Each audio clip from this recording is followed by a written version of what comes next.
რას დავიდით, იმაზეც ვაკეთებ და იმაზე მოკლედ დროში. შეიძლება მართლაც ევროპაც გავავოთ. Поздравляю весь личный состав. კარგი მანევრია ძალიან. Диаболневაში გადაცემა. თქვენთან არის ვაშა გადაცემა, თენგის გოგოტიშვილის პოდკასტი. გვიყურეთ, მოგვიწონეთ და გამოგვიწერეთ ყველა პლატფორმაზე: YouTube-ზე, Facebook-ზე, Instagram-სა და TikTok-ზე. კიდევ ერთხელ გავიხსენოთ, რომ ევროპა როგორც ასეთი არ არის პანაცეა. ევროპა იყო ბატონი გებელსიც. გებელსიც ევროპაა ამ გაპუწულმა. ერთადერთი ადამიანი დაასახელა ევროპელი და ისიც გებელსი. ნეტავ, რა იცი ზოგადად ამ ყმაწვილმა საერთოდ ევროპის ან გერმანიის. ხო ამტკიცებს, რომ დოქტორანტურა აქვს დიუსელდორფში დამთავრებული. ხო და რა იცის იმ ქვეყნისა. აი, ეს ტოტები რომ გადაუჩეჩო, გადმოუჩეჩო, შიგნით ჩაიხედო, რას დაინახავ? პირველი კაცი, ვინც სიტყვა გერმანელის ან ზოგადად ევროპელის ხსენებაზე წარმოგიდგება, გებელსი ვისთვის შეიძლება იყოს. მე მაგალითად გერმანელის ხსენებაზე პირველი ბეთჰოვენი წარმომიდგება. მაგრამ გემოვნებაზე არ დაობენ და შენ გაქვს უფლება რომ სოფლიო მუსიკის მწვერვალად შენი ხაზეინის ბიჭი იე მიგაჩნდეს. მეორე ადგილოსნად კი იმედის ბენდი შენივე სოლოდი.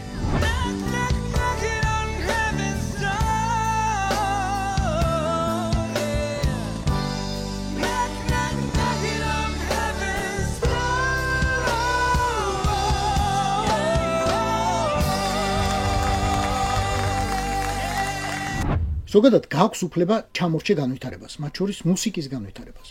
ოღონდ არ გაქვს უფლება ქვეყანას ასწავლო, რომ ევროპა გებელსია, ან ჰიტლერი. როცა ამტკიცებ, რომ ერს წარმოადგენდა და მისი ხელისუფლება ხარ, სუპერ ლეგიტიმური. ევროპა იმიტომ არაა ევროპა, რომ გებელსი ამ კონტინენტზე დაიბადა. ევროპა იმითაა ევროპა, რომ შვა იგივე ბეთჰოვენი, ჩერჩილი, ვოლტერი, ჰომეროსი, ნანსენი, მიქელანჯელო, ნაპოლეონი, ვერდი, დაძმა უორდროპები, გოეთე, კოპერნიკი, დანტე, პილსუდსკი, კოლუმბი, მაკედონელი, შილერი, ჟანა დარკი, დაიმლერი, შექსპირი, ივანე პავლე მეორე, აინშტაინი, მოცარტი, სერვანტესი, არისტოტელე, დავინჩი, ქმარიცოლი და შვილი კიური, ფელინი, კლიმტი, სოფოკლე, ნიუტონი, ბიტლსი ბოლოს და ჩელენტანო. აი ეგაა ევროპა. ამიტომ უნდა ამ ხალხს ევროპა და ამიტომ ამბობს უარს პუტინის ნახაზებით აშენებულ რაღაც მოზალადე რეჟიმზე. კიდევ იაკობ ხუცესია ევროპა და რუსთველი. აღმაშენებელი და ფიროსმანი. ნიკო ნიკოლაძე და იაკობ გოგებაშვილია ევროპა. ფარსმანქველია ევროპა და ფარიხანო სოფიევა.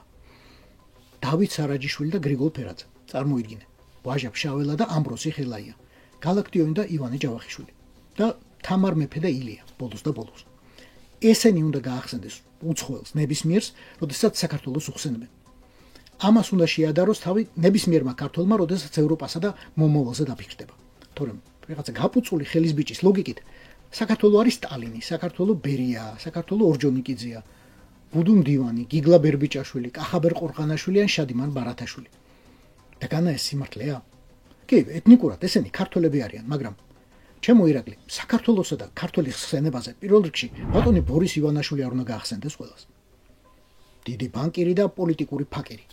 პელე და ექვთიმე სამაგალითო ერისკაციდან ერთდროულად ორი ერისა, ქართველი და რუსი ერისკაცი.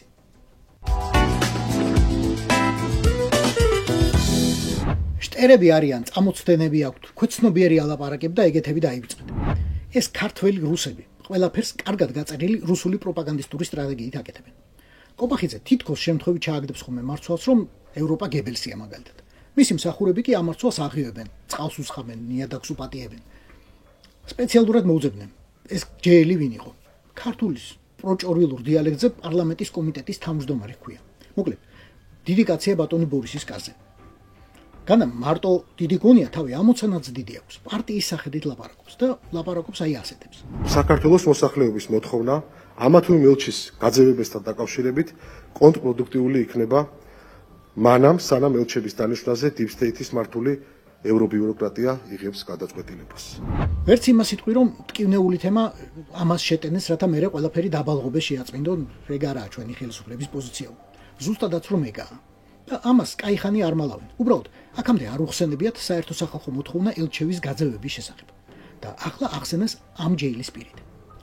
მაგრამ სანამ რუსეთში რჩებიან დასავლეთის ელჩები, ბორის ივანაშვილი ფორმალურად არაა იძულებული, რომ ყველანი გაყაროს.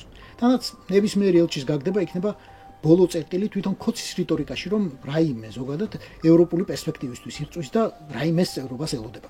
გარდა შანხაის ორგანიზაციისა და ODKB-ს. ჩებით ცალმხრივად მეგობრობის, პარტნიორობის რეჟიმში კოცის სხვას არც უნდა ელოდეს. იმედიც კი თავის გადაქმნებით აღიარებს, რომ საგარეო საქმეთა სამინისტროს წოდებულ კანტორაში დაბარების მიუხედავად გერმანიის ელჩი საქართველოში ვიღაც წარმომადგენელს გზავნის და თვითონ არ მიდის. დანარჩენებმა კი 20 წუთი უსმენდეს ბოჭორიშვილის მოადგილეს და წამოვიდნენ. მე აქ დამპატიჟეს ჩემს კოლეგა ელჩებთან ერთად. საგარეო საქმეთა მინისტრის მოადგილემ წარმოადგინა ხელისუფლების შეფასება არჩევნებსა და არჩევნების შემდგომ მოვლენებთან დაკავშირებით. ევროკავშირის მიერ არჩევნებისა და არჩევნების შემდგომი სიტუაციის შეფასება ძალიან ნათლად არის გამოხატული უმაღლესი წარმომადგენლის კაია კალაცისა და კომისრის კოსის ოფიციალურ განცხადებაში. გთხოვთ იხილოთ კვირას გამოქვეყნებული ეს განცხადება. მე სხვა დამატებით კომენტარის გაკეთება არ შემიძლია.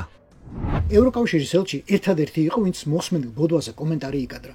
ისიც მხოლოდ ის თქვა, რაც 1000-ჯერ უთქვამს მასაცა და მის უფროსებსაც ბრიუსელში.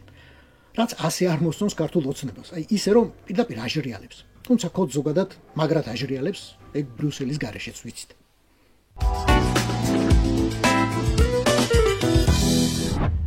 ლეიტენანტ მდინარაძის სახრალი ხელი ტვინი და ცოტა შესიებული კოჭები უცებ დაეტყო სულს.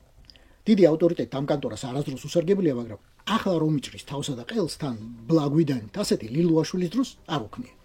არც ოხანაშვილის დროს მეტეორივით რომ ჩაუქროლა იქაურობას და გაქრა.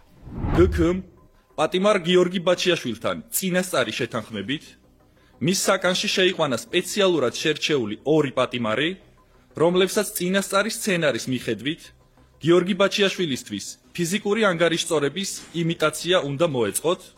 ოჩახ მამუკა რაღაც მასშტაბურ დებილობას ველოდით და შენ იმედი არ გაგვიცრუე. ბაჩიაშვილის თვითცემის ვერსია, რომელსაც ციხის უფროსის თვითმკვლელობის ვერსია დააუმატე, ყველაზე დიდი დებილობა არის მოფიქრება შეიძლებოდა. განსაკუთრებით საინტერესოა იმაზე დაფიქრება, რომ მიშას შემდეგ ქვეყნის ყველაზე დაცულმა და ყველაზე მნიშვნელოვანმა პატიმარმა. არავის ეწყინოს, მაგრამ ბაჩიაშვილი რეალურად ბორია ივანაშვილისთვის ყველაზე ღირებული პატიმარია, $1 მილიარდი ღირებულების.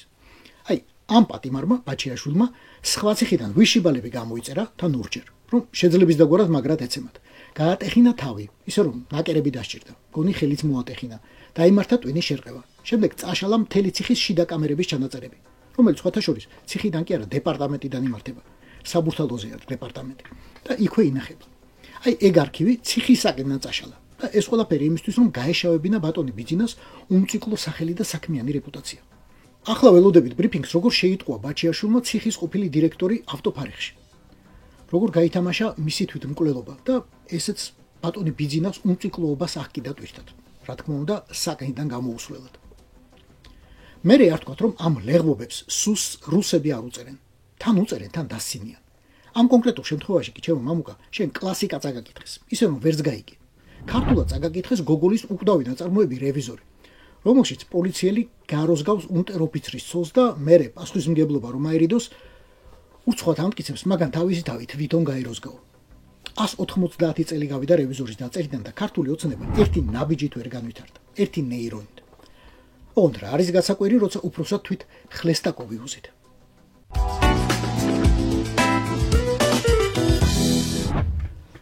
4 ოქტომბერი დიდი დღე იყო. გინესის რეკორდების წიგნისთვის დიდი და ღირსახსოვარი. ერთი რეკორდი ქართულმა ოცნებამ მოხსნა, მგონი იმაზე მეტი პროცენტი მიიღო, ვიდრე საერთოდ მივიდა არჩევნებზე. მეორე რეკორდსმენი კი აი ეს ყმაწვილი გახდა, რომელიც ზუსტად 4 ოქტომბერს პროჭორულელებს ესალმება, თქვენც ხედავთ საიდან.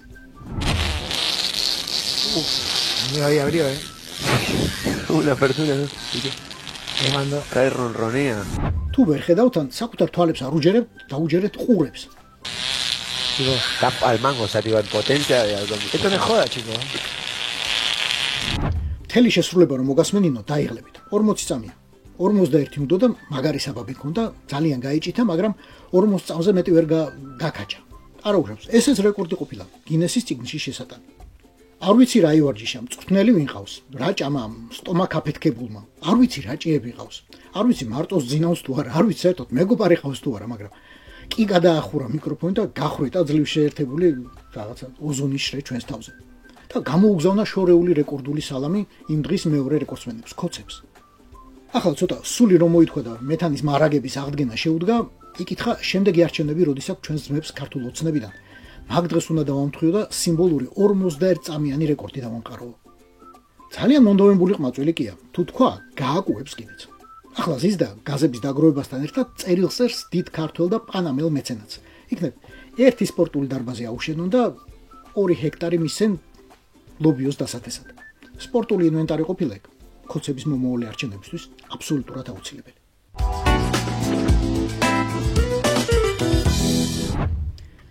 ყველა ვნახეთ, რომ ყველანაირად გაურკვეველმა არსებებმა, მათ შორის ლეგიტიმაციითაც გაურკვევლებმა, საგარეო საქმეთა სამინისტროში უცებ დაიბარეს ევროპელი ელჩები და მკაცრად მოსთხოვეს ანბან განდონი. A. 2025 წლის არჩევნების აღიარება. B. 2024 წლის არჩევნების აღიარება. G. ოპოზიციის დაგმობა და D. Deep State-ის თვითლიკვიდაცია. ანბან განდონი თქვენ კოცებო. ახლა კი კითხვა მაქვს. ბოლოს როდის დაიბარეთ ბელარუსის ელჩი? რუსეთის საელჩოს თუ ინტერესთა სექციის წარმომადგენელი.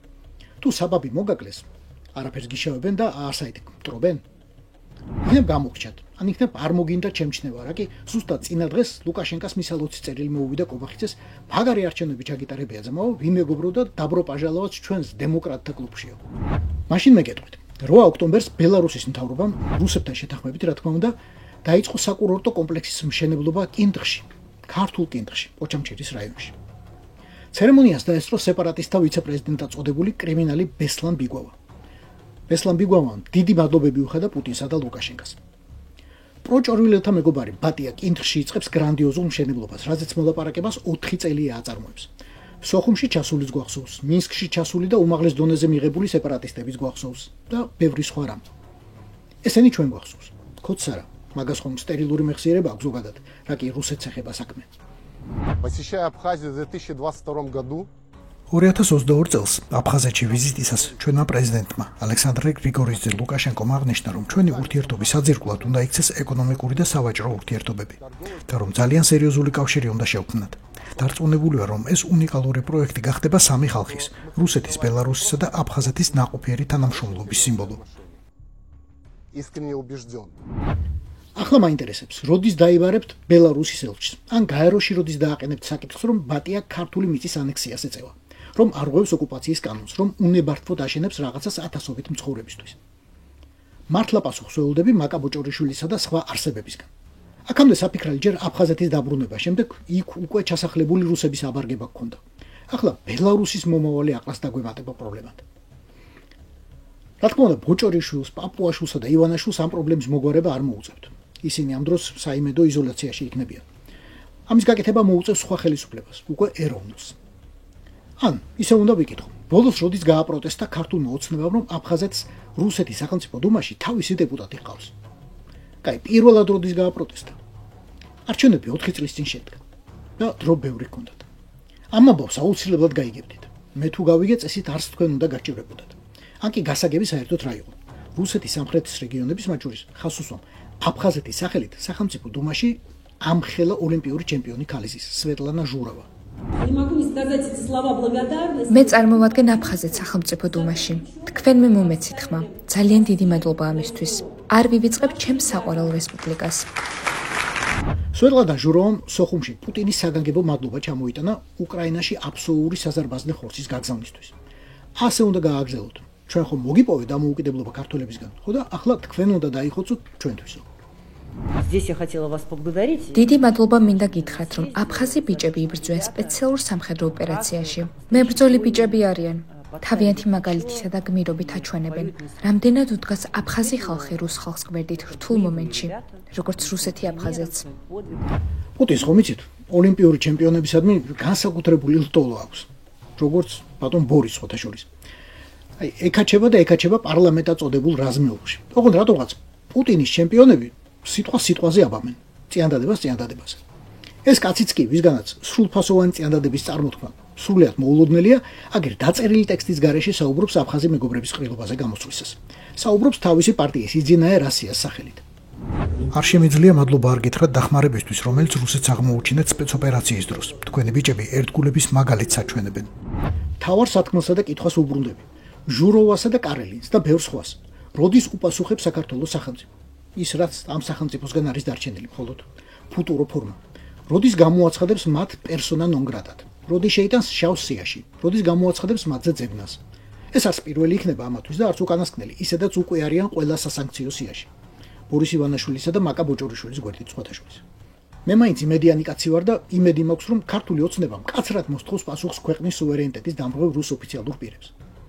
და რომ საქართველოს ჭიდაობის ნაკრები მაინც, ამჯერად მაინც არ გადაიცვამს მაისურებს დამპალი რუსული დროშით. ზედ კარელინს არ დაიხატავს და მე აქეთ არ შემოგვიტევს. ეგ ჩვენი ძმაა და არ იცით როგორ უყვარს ქართველებიო. როგორც ჯამბულა თედეევის პორტრეტიანი მაისურებით ერთხელ უკვე მოგჭრა ყველგან თავი. რაც დავიდით, იმაზეც ვაგეთებ და იმაზე მოკლედ დროში. შეიძლება მართლაც ევროპაც გავავოცოთ. Поздравляю весь личный состав. კარგი მანევრია ძალიან. Я помню, очень გადაცემოდა.